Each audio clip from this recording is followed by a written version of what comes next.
पुण्यश्लोक राजमाता अहिल्यादेवी होळकर अश्वारूढ पुतळा येथे 31 मे 2026 रोजी होणारी जयंती साजरी करण्यासाठी भरीव आर्थिक तरतूद तसेच जयंती उत्सव समिती गठीत करण्यात समाजातील सर्व घटकातील सामाजिक कर्त्यांना समावेश करण्यात यावी अशी मागणी आज नगरसेविका अश्विनी कोळेकर यांनी महासभेत महापौर आणि विरोधी पक्षनेते मंगेश चव्हाण यांच्याकडे केले।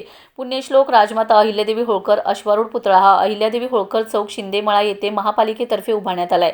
दिनांक 31 मे 2026 रोजी पुण्यश्लोक अहिल्यादेवी होळकर जयंती मोठ्या उत्साहात साजरी करण्यात येणार आहे।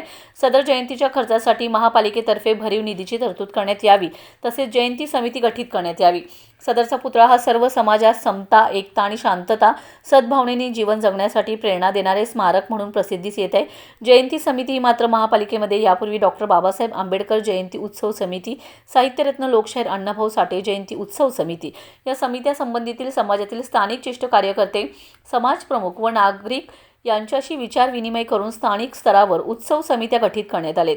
त्याच धर्तीवर पुण्यश्लोक राजमाता अहिल्यादेवी होळकर जयंती उत्सव समिती गठीत करताना सांगली मिरज कुपवाड परिसरातील स्थानिक नागरिकांचा समावेश करण्यात यावा। नागरी सहभागाने गठीत समिती झाली तर सर्व धर्मीय ऐक्याचा संदेश देणार आहे।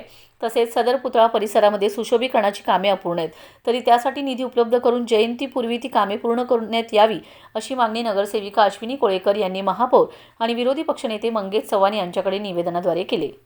मी अश्विनी नंदकुमार कोळेकर, वार्ड क्रमांक 11 ची नगरसेविका।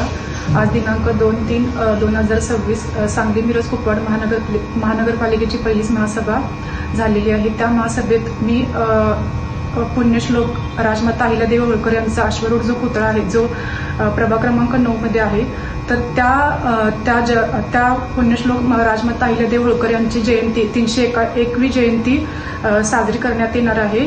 तर त्या जयंतीच्या पूर्वतयारी करण्यासाठी जी कामं अपुरी राहिलेली आहेत म्हणजे सुशोभीकरणाचं काम असेल किंवा लाईट्स वगैरे असतील तर ही कामं जयंती साजरी करायच्या अगोदर व्हावीत ह्यासाठी मी महापौरांना आणि विरोधी पक्षनेते मंगेश चव्हाण यांना निवेदन दिलेलं आहे।